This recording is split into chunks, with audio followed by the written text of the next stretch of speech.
तो next question देखते हैं। नेक्स्ट क्वेश्चन की तरफ बढ़ने से पहले मैं आपको इस ऐप के बारे में बताना चाहता हूँ जिसका नाम है GATE civil engineering question bank by San Mob apps. अगर आप गेट की तैयारी कर रहे हैं तो ये ऐप आपके लिए बहुत ही ज़्यादा यूज़फुल है। इसमें सभी गेट के प्रीवियस ईयर क्वेश्चंस मिल जाएंगे आपको सिविल इंजीनियरिंग के, ईयर वाइज भी और सब्जेक्ट वाइज भी। तो अगर आपको सब्जेक्ट वाइज तैयारी करनी है या क्वेश्चन देखने तो सब्जेक्ट वाइज भी कर सकते हैं और ईयर वाइज भी देख सकते हैं क्वेश्चन को। एक खास बात इसकी ये भी है, अगर आपको कोई डाउट है, कोई क्वेश्चन आपको पुटअप करना है तो आप इसके सिविल इंजीनियरिंग व्हाट्सएप ग्रुप से भी जुड़ सकते हैं, जिसमें अगर आप क्वेश्चन पुटअप करेंगे तो बहुत ही जल्दी रिप्लाई आ जाते हैं। ये ऐप को मैं काफ़ी टाइम से यूज़ कर रहा हूँ, जो मुझे बहुत ही अच्छी लगी। तो अगर आप इसको डाउनलोड करना चाहते हैं तो लिंक जो है वो डिस्क्रिप्शन में है। ऑलराइट, इस क्वेश्चन में हमें यूनिफॉर्मली वेरिंग लोड गिवन है थ्रू आउट इस बीम पे। ये फिक्स्ड बीम है जिसकी लेंथ है 4 मीटर और जो मैक्सिमम लोड है यूवीएल का वो लग रहा है 2 किलो न्यूटन पर मीटर का, और ये 0 से स्टार्ट हो रहा है, मतलब ये यूनिफॉर्मली डिक्रीज हो रहा है जैसे जैसे हम फ्री एंड की तरफ मूव कर रहे हैं। तो सबसे पहले हमारा काम क्या है, हमें सपोर्ट पे रिएक्शन फाइंड आउट करना है। लेकिन यूवीएल के केस में जो हमारा सबसे पहले काम होता है वो टोटल लोड निकालना होता है, ठीक है ना।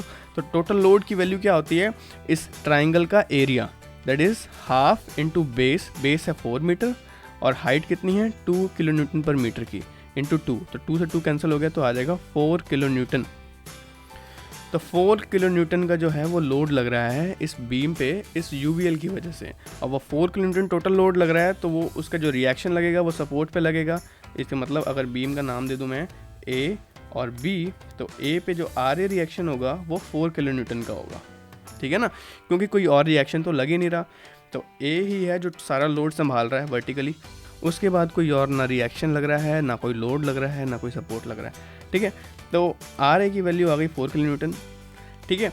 तो ये ही काफ़ी है हमारे लिए। अगर हम यहाँ पे सेक्शन ड्रॉ कर करके इसके शेयर फोर्स फाइंड आउट करेंगे तो अल्टीमेटली जो बी पे जो शेयर फोर्स आएगी वो 0 आएगी। तो यहाँ पे जो लोड है वो 0 हो गया तो जो शेयर फोर्स है वो भी 0 हो जाएगी।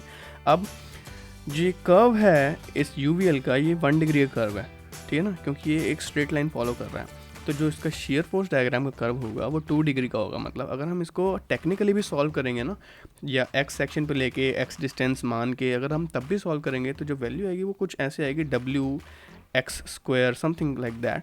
और ये क्या इक्वेशन होती है, ये पैराबोलिक लॉ की इक्वेशन होती है। तो जो शेयर फोर्स डायग्राम आएगा वो पैराबोलिक कर्व फॉलो करेगा, ठीक है ना। इस बीम पे जो टोटल मैक्सिमम फोर्स लग रही है वो 4 किलो न्यूटन की लग रही है, वो भी ए पॉइंट पे, ठीक है ना। तो जो इसका शेयर फोर्स डायग्राम आएगा वो कुछ इस तरीके से आएगा, मैक्सिमम 4 किलो न्यूटन, और उसके बाद मैंने कहा है कि पैराबोलिक लॉ फॉलो करेगा, इसका जो कर्व है वो पैराबोलिक लॉ फॉलो करेगा। तो ये कुछ इस तरीके से यहाँ पे 0 हो जाएगा बी पे आके, और ये पॉजिटिव शेयर फोर्स डायग्राम बनेगा, ठीक है। इजी था ये बनाना। अब जो सेकंड स्टेप है वो हमारा बेंडिंग मोमेंट निकालना है। बेंडिंग मोमेंट कैसे निकालेंगे, सपोज अब ये 1 डिग्री का कर्व है तो ये 2 डिग्री का कर्व हो गया, तो जो बेंडिंग मोमेंट का कर्व है वो 3 डिग्री का होगा ऑब्वियसली, ठीक है। सपोज़ यहाँ पे एक्स सेक्शन में ड्रॉ करता हूँ और उसकी जो लेंथ है वो है एक्स। अब हमें यहाँ पे फाइंड आउट करना है बेंडिंग मोमेंट, मतलब कोई भी ये सेक्शन मान लो एक्स। तो बेंडिंग मोमेंट हम यहाँ पे कैसे फाइंड आउट करेंगे, जो टोटल लोड लग रहा है इस टोटल लोड का इसके CG से सेक्शन तक का डिस्टेंस, ठीक है ना। तो जो लोड लग रहा है वो कितना होगा, half into base that is x into height होती है WX/L। ये टर्म मैंने आपको जब हमने सिंपली सपोर्टेड बीम में यूवीएल का केस सॉल्व किया था तब मैंने आपको बताई थी कि ये जो हाइट आती है ना इस ट्राइंगल की वो आती है WX/L, ठीक है। मतलब हमें बार बार सॉल्व करने की ज़रूरत नहीं है, ये टर्म तो हमें मतलब दिमाग में होनी ही चाहिए।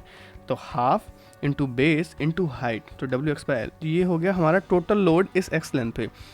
उसके बाद हमें निकालना है इसका बेंडिंग मोमेंट एक्स सेक्शन पे। तो बेंडिंग मोमेंट लगता है CG से। CG कहाँ होता है, अब वो एल्टीट्यूड से होता है 1/3 ऑफ बेस के डिस्टेंस पे, मतलब 1/3 ऑफ एक्स, और इस पॉइंट से होता है वो 2/3 ऑफ एक्स के डिस्टेंस पे, ठीक है। मतलब टोटल लोड जो लग रहा है इस ट्राइंगल का और फिर उसके CG से लेके सेक्शन तक का डिस्टेंस वो कितना है 1/3 इंटू एक्स। तो मल्टीप्लाई कर दूंगा मैं 1/3 इंटू एक्स। इस सारी टर्म को मैं मल्टीप्लाई करूँगा तो क्या आएगा, एक्स इंटू एक्स हो जाएगा x³। ऊपर कितने टर्म्स हैं, 1 इंटू 1 इंटू W, तो मतलब WX³ divide by 3 into 2 6 into L, तो 6L ये आ जाएगी टर्म। मतलब अगर मैं इस x सेक्शन को आगे बढ़ाता जाऊँ तो बस मुझे x की वैल्यू पुट करनी है और मैं बेंडिंग मोमेंट फाइंड आउट कर सकता हूँ, ठीक है ना। तो ये सिंपल है, x³ आ रहा है यहाँ पे, तो यहाँ से पता चलता है कि ये क्यूबिक लॉ फॉलो करेगा।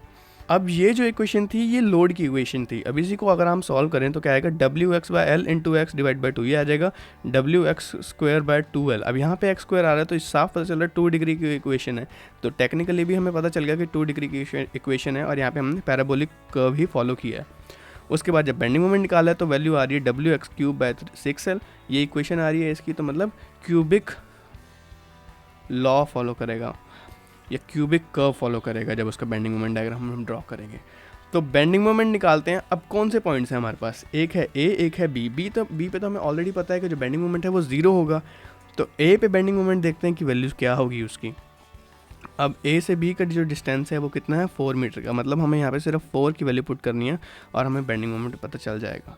तो W x cube by 6l, यहाँ पे डब्ल्यू की वैल्यू क्या है, 2 किलो न्यूटन पर मीटर की, तो 2 इंटू एक्स क्यूब मतलब 4 का cube divide by 6 into L की वैल्यू कितनी है 4, 6 4 24। इन सबको सॉल्व करने के बाद जो वैल्यू आएगी वो आ जाएगी 5.33 किलो न्यूटन मीटर। ठीक है, तो अगर इसका हम बेंडिंग मोमेंट डायग्राम ड्रॉ करें तो वो कुछ इस तरीके से आएगा और ये वैल्यू होगी नेगेटिव होगी, क्यों मैंने आपको पहले ही बता चुका हूँ। तो जो वैल्यू आएगी यहाँ पे 5.33, 3 डिग्री का कर्व होगा। ठीक है, ये वैल्यू होगी 5.33 किलो न्यूटन मीटर और ये नेगेटिव बेंडिंग मोमेंट होगा ए और बी। तो इस तरीके से सॉल्व करते हैं फिक्स्ड बीम का शियर फोर्स और बेंडिंग मोमेंट डायग्राम।